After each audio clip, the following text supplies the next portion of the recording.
নমস্কার, আপনারা দেখছেন সময় কলকাতা। সময় নিউজ নিয়ে রয়েছে আমি সৈকত। চোখ রাখবো বিস্তারিত খবরে। 3-এর পর 4 এবারও কি মধ্যমগ্রাম বিধানসভায় জয়ী হবেন তৃণমূল প্রার্থী রথীন ঘোষ? বহু মানুষের মনে এ প্রশ্ন উঠলেও জয় নিয়ে এক প্রকার নিশ্চিত তৃণমূল প্রার্থী রথীন ঘোষ। তবে মার্জিন বাড়বে না কমবে সেটা হলো চিন্তার বিষয়। জয় নিয়ে এভাবেই ব্যাখ্যা করলেন রথীন ঘোষ। পাশাপাশি 2026 নির্বাচনে উন্নয়ন আর জনসংযোগ হলো রথীন ঘোষের অন্যতম হাতিয়ার। মধ্যমগ্রাম বিধানসভা অঞ্চলে উন্নয়ন নিয়ে নির্বাচনী ইস্তেহার প্রকাশ করেছে রথীন ঘোষ। বিগত দিনে কাজ আর ভবিষ্যতের পরিকল্পনা জানিয়ে দাবি করেছেন তার জয় কার্যত নিশ্চিত। সময় কলকাতার মুখোমুখি হয়ে রাজ্য রাজনীতি থেকে শুরু করে জাতীয় রাজনীতি একাধিক প্রসঙ্গে খোলাখুলি উত্তর দিলেন রথীন ঘোষ।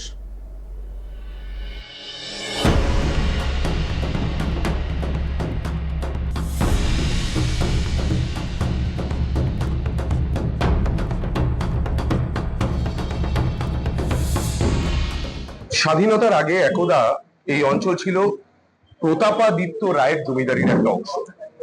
অর্থাৎ এই উত্তর 24 পরগনা জেলাটাই একটা সময় প্রতাপাদিত্য রায় এখানে জমিদারি করতেন এবং তার পরবর্তী সময়ে দেশ স্বাধীন হয়েছে। আস্তে আস্তে বিভিন্ন জায়গায় পৌরসভা তৈরি হয়েছে, বিধানসভা তৈরি হয়েছে, লোকসভা তৈরি হয়েছে এবং এই মধ্যমগ্রাম যে বিধানসভা, এই বিধানসভা কার্যত একটা গুরুত্বপূর্ণ ভূমিকা পালন করে। কারণ একদা এই অঞ্চলটা ছিল গ্রামাঞ্চল, পরে 68% অংশ এখানে শহরাঞ্চল রূপে গণিত হয়েছে এবং তারপরের থেকে দেখা গেছে উন্নয়ন এক প্রকার মধ্যমগ্রামে সাধারণ মানুষ দেখেছে, উন্নয়ন সচক্ষে দেখেছে এবং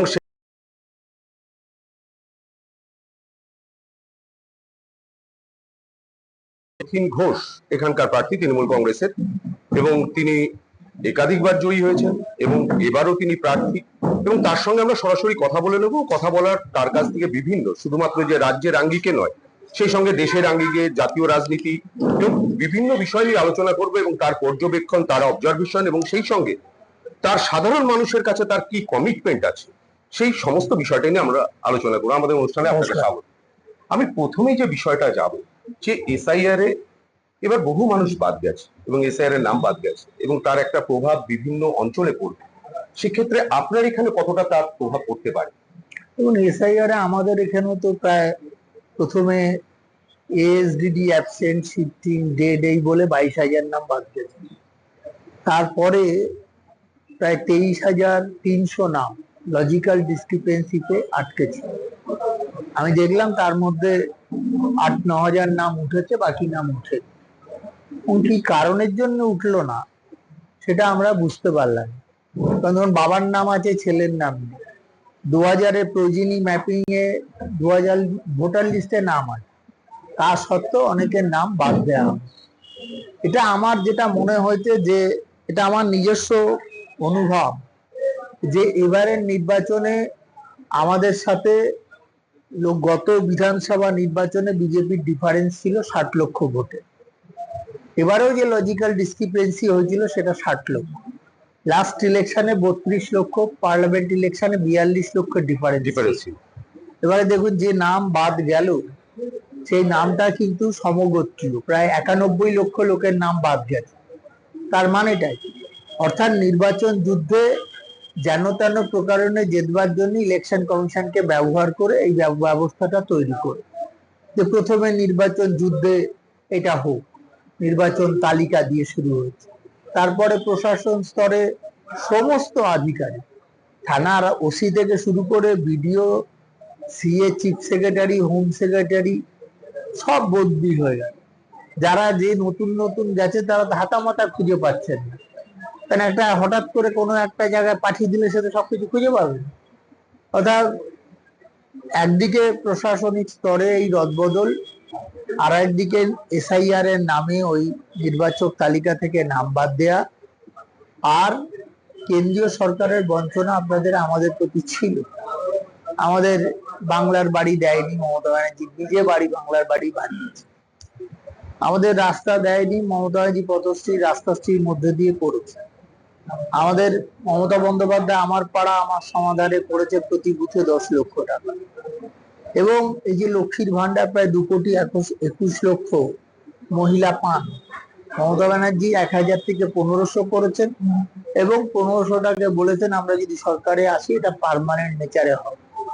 আমরা যুব সাথী করেছিলাম, যে যুবকরা যে কম্পিটিটিভ এক্সামিনেশন দেয় তাতে যাতে সেই ছেলেমেয়েরা পোস্টাল অর্ডার, ড্রাফট, বই এ সমস্ত কিনে নিজেরাই কম্পিটিটিভ এক্সামিনেশন দিতে পারে।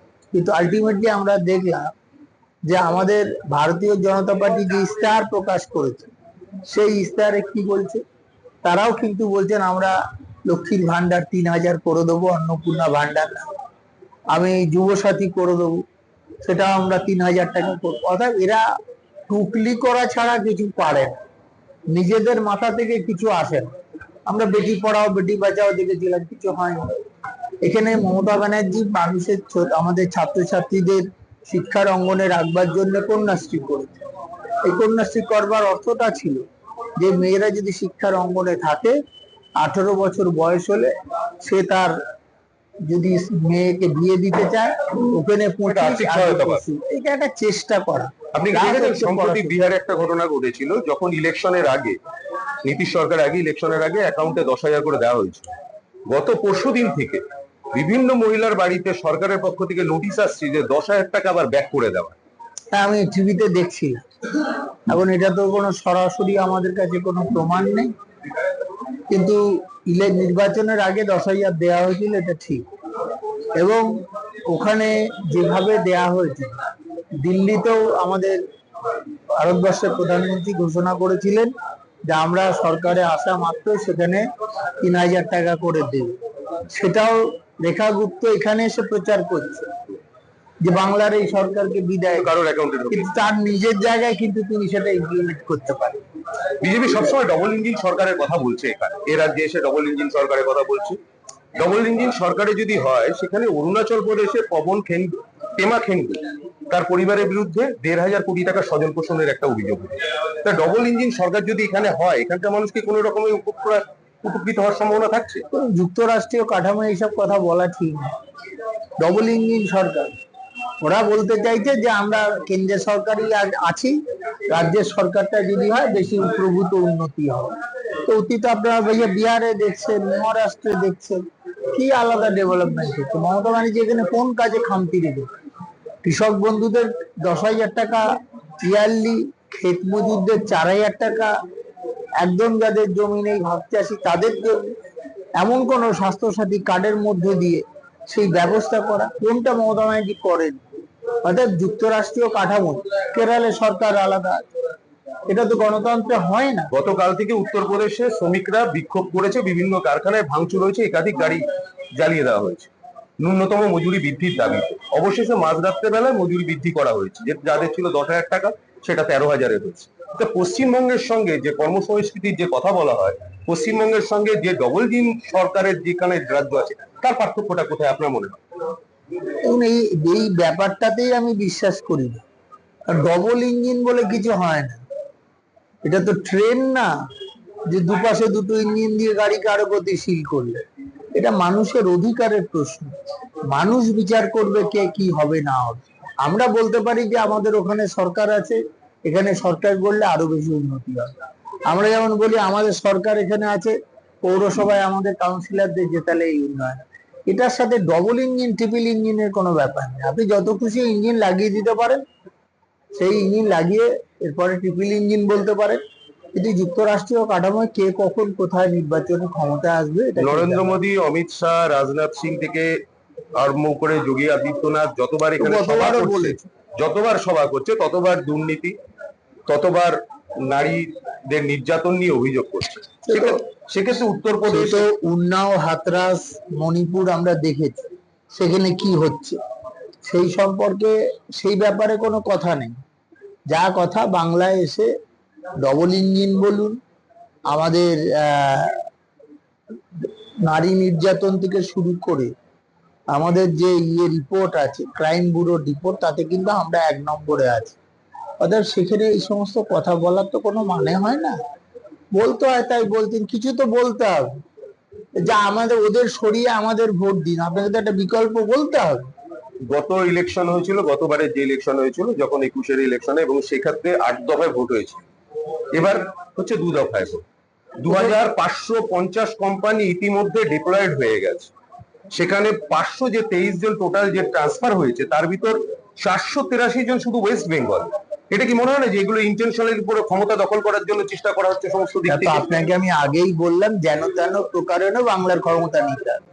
তার জন্য এসআইআর, তার জন্য প্রশাসন স্তরে রদবদল, তার জন্য এই ভোটের দফা কমানো। দফা তো আমরা করি। ইলেকশন কমিশন আগে বলেছিল যে ভারতীয় জনতা পার্টির লোক নেই।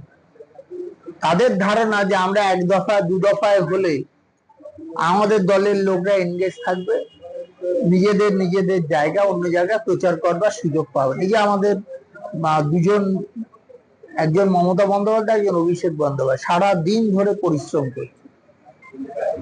এই যে এছাড়া আমাদের কাছে দুটো মুখ, বাকি সবাই নির্বাচনে ব্যস্ত, বেরোতে পারছেন না। সেই সুযোগটা ভারতবর্ষের প্রধানমন্ত্রী, স্বরাষ্ট্রমন্ত্রী, প্রতিরক্ষা মন্ত্রী, ভারতবর্ষের বিভিন্ন প্রদেশের মুখ্যমন্ত্রীরা এখানে আসছেন, বিভিন্ন কথা বলে যাচ্ছেন। আপনি আচরি ধর্ম পরের শিক্ষা। নির্বাচন কমিশনের ভূমিকা কি পক্ষপাত দুষ্ট মনে হচ্ছে? নির্বাচন কমিশন যদি পক্ষপাত দুষ্ট মনে হয় সেক্ষেত্রে কি লড়াই বিজেপির সঙ্গে না নির্বাচন আমি এটা কমিশনের বুঝতে সঙ্গে? পারছি না যে 2550 কোম্পানি সিআরপিএফ আনতে পারে, ভোট কি ওরা দেবে? ভোট তো দেবে বাংলার নাগরিকরা। তারা যাকে চাইবে তারা জিতবে। আপনি যদি মনে করেন যে সিআরপি দিয়ে ভোট ওখানে লুট করবেন, তা তো হবে না। ভারতবর্ষের যে অর্থনৈতিক পরিকাঠামো ছিল উচ্চবিত্ত, মধ্যবিত্ত, নিম্নবিত্ত, কিন্তু আস্তে আস্তে পরিকাঠামোগতভাবে বিভাজন তৈরি হচ্ছে। এখন উচ্চবিত্ত আর নিম্নবিত্ত হচ্ছে। সঞ্জয় সিং সাংসদ, তিনি রাজ্যসভায় দাঁড়িয়ে পরিষ্কারভাবে বলেছিলেন নরেন্দ্র মোদী যেখানে যেখানে যাচ্ছেন, যে সমস্ত দেশ ভ্রমণ করছেন, তার পরবর্তী ক্ষেত্রে সেই দেশের সঙ্গে আদানিদের একটা এগ্রিমেন্ট হচ্ছে, অর্থাৎ স্বজন পোষণের অভিযোগ আসছে। তো সেই বিষয়ে আপনারা কেন সরব হচ্ছেন? আমরা তো যথেষ্ট সরব, আর কি করে সরব হব? আমাদের মুখ্যমন্ত্রী থেকে শুরু করে, আমাদের সর্বভারতীয় নেতা থেকে, অভিষেক বন্দ্যোপাধ্যায় থেকে শুরু করে সবাই মিলে বলছে, যার এক কান কাটা তাই আর লজ্জা টজ্জা থাকে, যার দু কান কাটা তার লজ্জা থাকে। বললেও যা হবে, না বললেও তাই হবে। আপনার মধ্যমগ্রাম অঞ্চল 68%, শহরাঞ্চল বাদ বাকি হলো গ্রামীণ অঞ্চল। শহর অঞ্চলের উন্নয়ন সাধারণ মানুষ চোখে দেখতে পাচ্ছে, সেক্ষেত্রে এই গ্রাম অঞ্চলের উন্নয়নটা কতটা হয়েছে আপনি কি বলেন? এটা আপনারা নিজেরা যে দেখে নিন। কারণ ইংরেজিতে একটা কথা আছে, সিন ইজ বিলিভিং, অর্থাৎ আমি যেটা দেখি সেটা আমি বিশ্বাস করি। আমরা করেছি কি করিনি সেটা আপনারা ঘুরে দেখুন। এখানে 27 সংখ্যক প্রায় সংখ্যালঘু ভোট আছে, তাদেরও প্রচুর বাদ গেছে, এবং সেক্ষেত্রে দাঁড়িয়ে তার কি কোনো প্রভাব পড়তে পারে? কারণ এখানে বিজেপির প্রার্থী হলো রাজু ব্যানার্জি দিয়েছে, এবং আইএসএফ এর ক্যান্ডিডেট থেকে প্রিয়াঙ্কা বর্মনকে দিয়েছে, এবং আইএসএফ ক্যান্ডিডেট যিনি দিয়ে দাঁড়িয়েছে, অনেকে মনে করছে যে আইএসএফ কিছু সংখ্যালঘু ভোটে ভাগ বসাতে পারে। এটাও তো একটা খেলা হয়েছে। মানে আইএসএফ এর ক্যান্ডিডেট কোন মুসলিম মুখ না কেন, কেন হিন্দু? মানে যেহেতু হিন্দু ভোট মেজরিটি, সেই জন্য আইএসএফ এর নাম করে ওকে দাঁড় করান, বলি দেওয়ার জন্য। আপনারা মুসলিম মুখকে দিতে পারছেন, বোঝাই যেত। এটা তো আবার অন্য ব্যাখ্যাও হচ্ছে যে সংখ্যালঘু ভোটটা মমতা বন্দ্যোপাধ্যায়ের সঙ্গে সারা জীবন ছিল, এখনো আছে, এবং হিন্দু ভোটের থেকে কিছু ডাইভার্ট হয়ে সেটা বিজেপির দিকে যাচ্ছে, এবং আইএসএফ আপনাদের সহযোগিতা করছে। না, আইএসএফ আমাদের সহযোগিতা করছে না। আইএসএফ প্রকারান্তরে বিজেপিকে সহযোগিতা করছে। আইএসএফ দাঁড়িয়ে মাইনরিটি ভোটটাকে যদি কমিয়ে দিতে পারে, তাহলে ভারতীয় জনতা পার্টির সুবিধা হবে। এই উদ্দেশ্য নিয়ে লড়া। মুখে বলছে ইন্ডিয়ান সেকুলার ফ্রন্ট, ক্যান্ডিডেটের পরিমার্জন দেখুন, তাদের দেখুন কি চাইছে। হুমায়ুন কবিরের বক্তব্য বিজেপির সঙ্গে সেটিং, 1000 কোটি টাকার ডিল, এটা রাজ্য রাজনীতির শুধু না, জাতীয় রাজনীতি তো এখন প্রাসঙ্গিক বিষয়। তারপরে কার্যত হুমায়ুন কবির দাবি করলেন এআই। পরবর্তী ক্ষেত্রে দেখা গেল যে নরেন্দ্র মোদী এবং অমিত শাহ তারাও কিন্তু বললেন, এবং শুভেন্দু অধিকারী তারাও বললেন এটা এআই ভিডিও। কিন্তু তার পরবর্তীতেই হুমায়ুন কবির নিজে বলল যে এই ভিডিওটা ছিল 51 মিনিটের, 19 মিনিট দিয়েছে, বাকি আমি, মানে কার্যত তিনি স্বীকার করে নিয়েছেন। অর্থাৎ এই যে ডিলটা, সেটা নিয়ে কি বলবেন? তার মানে কি এটা সঠিক? কিছু তো সঠিক, তাহলে 51 মিনিট 19 মিনিট হুমায়ুন কবিরই বা বলছেন কেন? আর ঠাকুর ঘরে কে আমি তো কলা খাই না, ভারতীয় জনতা পার্টির লোকেরাই বলছেন, যারা তাদের তো দরকার। এটা তো সবাই মিলে একসঙ্গে নামিয়েছে, ফাইন্যান্সিং বাই বিজেপি। নিম থেকে শুরু করে, আইএসএফ থেকে শুরু করে, হুমায়ুনের পার্টি থেকে শুরু করে, একটা উদ্দেশ্য মাইনরিটি ভোট কিছুটা যে রাজ্যে এসআইআর হয়েছে সেই রাজ্যে বিজেপি কার্যত ক্ষমতায় এসেছে। এবারে দেখা যাচ্ছে যে এই রাজ্যে এসআইআর হয়েছে, প্রায় 91 লক্ষ ভোটার বাতিল। নির্বাচন কমিশনের সক্রিয় তৎপরতা, যেন তেন প্রকারণ দখলের মানসিকতা, এটা আপনাদেরই অভিযোগ। হুমায়ুন কবিরের সেটিং, প্রশাসনিক রদবদল, তার মানে কি বলে মনে হচ্ছে যে এবারে এই রাজ্যে কি বদলের সম্ভাবনা তৈরি হচ্ছে? সরি দেখবেন, রামায়ণে অশ্বমেধের গোড়া ছুটেছিল, লব কুশ আটকে ছিল, রামচন্দ্রজি উদ্ধার করেছে। এখানে মমতা ব্যানার্জি সেই রামচন্দ্র হয়েই উদ্ধার করে নেবেন বাংলাকে, কেউ দাগ বসাতে পারবে না। তার মানে মমতা বন্দ্যোপাধ্যায়কে সেই রামের জায়গায় বিজেপির জায়গাতে নিয়ে না, যাচ্ছে। বিজেপির জায়গায় না, বুঝি যে একটা উদাহরণস্বরূপ বললাম। রামায়ণে আমরা পড়েছি যে অশ্বমেধের ঘোড়া সারা বিশ্বকে যেখানে যেখানে যাবে সেই তারা তাদের অনুগত হবে। ঠিক একইভাবে এই ঘোড়া ছুটেছিল, আর রামের ছেলে লব কুশি সেটা আটকে ছিল। তা রামচন্দ্র আবার যাতে সেটা ফেরত হয়, অশ্বমেধের যজ্ঞ সমাপন হয়। এবং এখানেও তাই, মমতা ব্যানার্জির বিরুদ্ধে যারা এটা করছে তারা অ্যাকচুয়ালি শেষ পর্যন্ত শেষ হাসিটা মমতা ব্যানার্জি হাসবে। আপনার কেন্দ্রের হিসেবেই আপনার জাস্ট আপনার কাছে প্রশ্নও নয় এটা, আপনার যারা ভোটার আছে তাদের জন্য কি বার্তা দেবেন, আর আপনি জয়ের ব্যাপারে কতটা আশাবাদী? মধ্যমগ্রামে নাগরিকদের প্রতি আমার আস্থা এবং বিশ্বাস আছে যে আমি অতীতে যে কাজ তাদের সাথে মানে সংযোগ রক্ষা করা, এই কাজগুলো আমি ধারাবাহিকভাবে করি। তারা অন্তত বিশ্বাস করে যে রথীন ঘোষকে ভোট দিলে আমরা ঠকবো না। তাই তাদের কাছে আমার আবেদন যে আবারও চতুর্থবারের জন্য আমি দাঁড়িয়েছি, আশীর্বাদ দুয়ার মধ্য দিয়ে তারা আবারও নির্বাচনে জয়যুক্ত করবেন, এই বিশ্বাস আমার আছে। এবং কত ভোটে জিতবো সেটা একটা প্রশ্ন আছে, দেখা যাক কি হয়।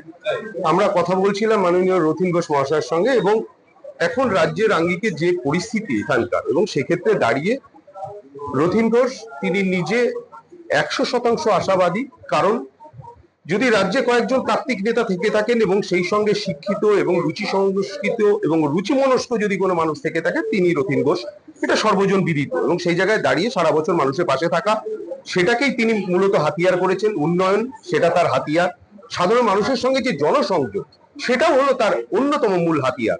এবং সেই জনসংযোগ, উন্নয়ন, এগুলোকে ভিত্তি করে তিনি এবার 100% জয়ী হচ্ছে বলে তিনি আশাবাদী।